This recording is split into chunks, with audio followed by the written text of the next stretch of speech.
Bapak Ibu serta anak-anak yang dikasihi Tuhan,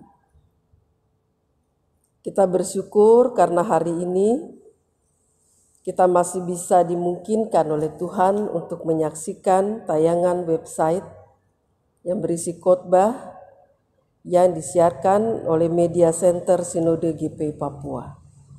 Kita sadar bahwa dalam berbagai keterbatasan karena kita semua ada di rumah, tentu tidak membuat rasa sukacita kita lenyap. Apalagi saat ini kita memasuki masa raya Paskah, bahkan di hari ini kita merayakan syukur Paskah. Kita merayakan peristiwa sukacita, peristiwa kemenangan. Karena Kristus sudah bangkit, Dia memenangkan begitu banyak persoalan yang di tengah-tengah dunia ini. Kebangkitan Kristus itu membawa harapan baru. Bapak, Ibu, serta anak-anak yang dikasihi Tuhan, Paskah sebenarnya harus membuat kita hidup dalam semangat. Paskah harus membuat kita memiliki daya juang, bahkan juga daya dorong untuk melakukan tugas tanggung jawab, siap menerima tugas mandat panggilan yang dipercayakan oleh Tuhan. Tugas yang dipercayakan tentu harus dikerjakan dengan rasa tanggung jawab, sebagai tanda kesungguhan, sebagai tanda hormat. Jikalau Tuhan mempercayakan kita memikul tugas dan mandat tanggung jawab itu, maka kita juga dalam rasa takut dan hormat menerima, bahkan juga melaksanakan tugas itu dengan sukacita. Nah, barangkali Bapak Ibu, bahkan anak-anak yang dikasihi Tuhan sama dengan kita semua. Ketika pemerintah menetapkan negara ini dengan status social distancing, kita semua berada di rumah. Kita semua dibatasi ruang gerak. Kita tidak melakukan apa-apa. Orang tidak bekerja, orang tidak sekolah, tetapi itu bukan berarti orang bermalas-malasan. Pembatasan-pembatasan ruang gerak yang saat ini tengah dilakukan untuk memutus wabah mata rantai virus Corona atau COVID-19 tentu saja membuat kita justru harus tetap semangat. Kita harus tetap bekerja. Karena sekalipun di rumah, kita tetap melakukan tugas dan tanggung jawab yang dipercayakan, baik dari sekolah, baik juga dari kantor, atau dari instansi-instansi lembaga dimanapun kita dipercayakan untuk bekerja. Saya kasih contoh sederhana anak-anak sekolah misalnya. Ketika diputuskan bahwa mereka tidak sekolah karena mewabahnya virus corona, maka Bapak dan Ibu guru di sekolah memberikan tugas, memberikan mandat, memberikan tanggung jawab, tidak malas tetapi mengerjakan tugas tanggung jawab itu di rumah. Ayah dan ibu, orang tua, bertanggung jawab mendampingi anak-anak saat belajar.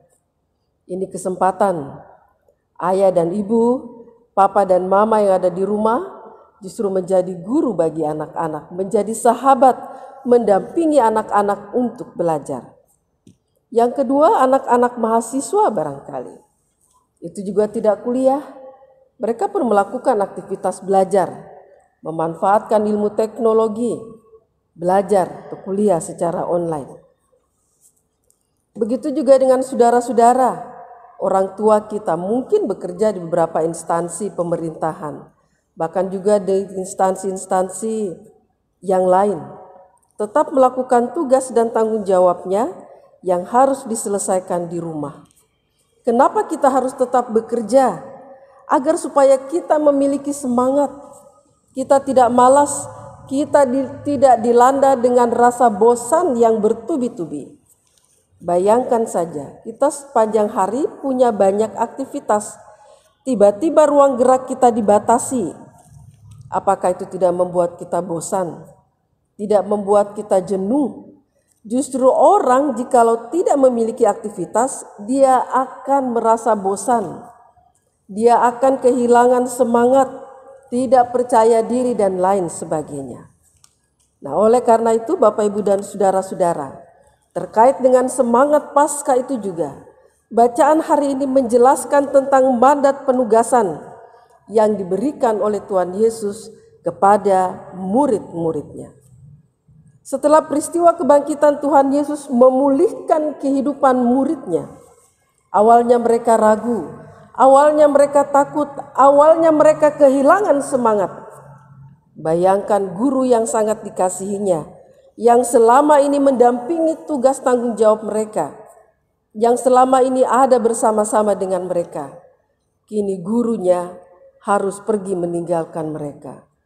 Para murid menjadi ragu, ketakutan, rasa tidak percaya diri. Mereka merasa tidak mampu untuk menghadapi kenyataan ke depan nanti. Tetapi dalam bacaan ini, kita melihat ada mandat, ada penugasan. Para murid diingatkan agar mereka tetap semangat. Mereka tetap memiliki semangat yang tinggi. Mereka harus memiliki semangat yang tinggi. Para murid diminta untuk tinggal diam di rumah. Mereka tidak pasif. Mereka tidak boleh tidak berdaya. Mereka harus berdaya guna. Mereka diingatkan agar mereka memiliki ketahanan iman untuk bangkit berjuang dan melanjutkan tugas visi misi memberitakan kabar keselamatan itu. Kita juga mungkin menyadari bahwa ketika kita kehilangan sosok orang yang kita kagumi, mungkin kita merasa takut, merasa panik, ragu, tidak percaya diri. Nah, bacaan hari ini menegaskan bagaimana Yesus memberi dorongan, memberi semangat agar para muridnya kuat bangkit bekerja memberitakan Injil, menyelamatkan banyak orang. Penulis Injil Matius ini menjelaskan tugas itu. Yang pertama, memberitakan Injil atau kabar baik kepada semua orang. Kabar baik itu hanya bisa dilaksanakan tidak hanya dalam bentuk kata, tapi juga dalam bentuk tindakan. Yaitu penulis menjelaskan baptisan dan mengajar. Semua harus dilakukan dengan kesungguhan. Kenapa? Karena Yesus memberi jaminan. Yesus yang punya kuasa, Yesus yang punya kuasa di sorga dan di bumi. Karena Yesus yang punya pengendalinya ada di dalam tangannya. Makanya Yesus tidak ragu-ragu dan mendorong para muridnya untuk pergi, untuk keluar. Mengajar, memberitakan Injil agar orang punya mata terbuka lebar-lebar dan melihat cahaya terang. Kalau orang sudah percaya, kemudian dia akan memberi diri dibaptis. Karena para murid sudah mengajar, memperkenalkan tentang isi kabar baik itu dengan rasa sukacita. Apakah tugas itu berat? Tentu saja tugas itu berat. Tugas itu beresiko. Bisa saja mereka ditolak, bisa saja mereka mengalami penganiayaan, tidak dihargai. Yesus tahu itu. Karena dia terlebih dahulu mengalami persoalan itu saat dia menjalani visi dan misinya di tengah-tengah dunia ini. Dia juga mengalami kematian. Tetapi dari bacaan ini, sekali lagi Tuhan Yesus menegaskan, pergilah, bahwa aku akan menyertai kalian semua. Aku akan menyertai kamu sampai kepada akhir zaman, tidak main-main. Tuhan Yesus akan menyertai mereka sepanjang masa, sepanjang bumi ini masih berputar. Itu yang menjadi daya dorong bagi para murid ketika Yesus meyakinkan agar mereka tidak boleh takut, tidak boleh ragu-ragu dan tetap memiliki semangat. Karena ada kuasa yang berasal dari Tuhan Yesus. Kuasanya bukan kuasa yang main-main. Bukan kuasa yang kosong, tapi kuasa yang benar-benar kuasa. Kuasa yang mampu mematahkan segala gelap, bahkan maut sekalipun. Bapak, Ibu, serta anak-anak yang dikasihi Kristus. Lalu bagaimana dengan kehidupan kita? Yang menjadi pertanyaan, apakah kita juga siap untuk memberitakan Injil? Saya kira ya, kita harus berani juga memberitakan Injil. Kita juga harus berani memberitakan Injil karena perintah yang Yesus berikan ini adalah perintah yang tetap relevan. Perintah yang tetap hidup bagi gerejanya masa kini, termasuk juga di tengah-tengah kehidupan keluarga kita. Pada saat ini yang sedang duduk mendengarkan siaran ini. Yang pertama Bapak Ibu dan saudara-saudara, di tengah-tengah sukacita itu, di tengah-tengah semangat itu, syukur Paskah itu harus menjadi daya dorong bagi kita semua. Bahwa sebenarnya untuk melaksanakan mandat pengutusan penugasan dari Tuhan Allah, dia bukan hanya tugas gereja tetapi juga tugas kita semua, termasuk tugas gereja, tugas keluarga, Bapak, Ibu, serta anak-anak sekalian. Kita juga harus sadar bahwa kita juga akan mengalami resiko dari pengutusan, penugasan, bahkan mandat itu. Bisa saja orang tidak menghargai kita. Bisa saja orang malas tahu dengan apa yang kita sampaikan. Tetapi itu resiko, itu konsekuensi dari penugasan. Tiap tugas pasti mengandung resiko dan konsekuensi. Dan kita sebagai keluarga besar GPI Papua, kita harus siap menjalani itu. Karena apa? Karena ada jaminan bahwa Tuhan menyertai pada saat Bapak, Ibu, anak-anak kita semua menjalani tugas misi pekabaran Injil itu selama dunia masih berputar. Itu yang pertama. Yang kedua, syukur Paskah ini juga menjadi semangat bagi gereja masa kini. Biasanya sudah menjadi tradisi di gereja kita.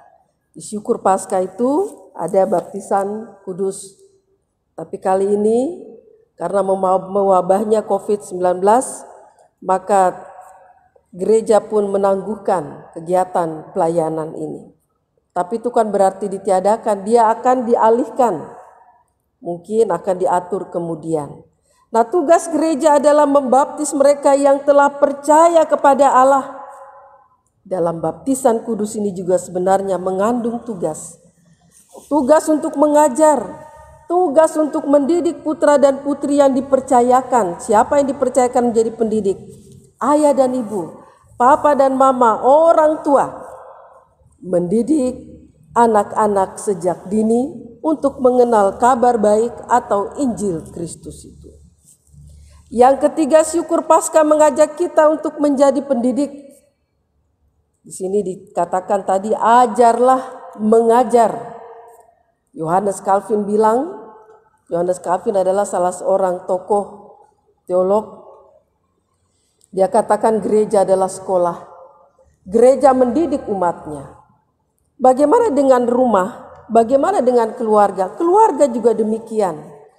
Keluarga, rumah adalah sekolah bagi anak-anak. Ayah dan ibu menjadi pendidik, menjadi guru bagi putra-putri yang ada di tengah-tengah keluarga kita. Dalam proses belajar dan mengajar, tugas pendidikan baik dilakukan di instansi, di sekolah, di gereja, bahkan di rumah sekalipun. Tugas itu juga berat. Tugas itu tidak semudah yang kita bayangkan. Ternyata banyak sekali kesulitan yang kita hadapi.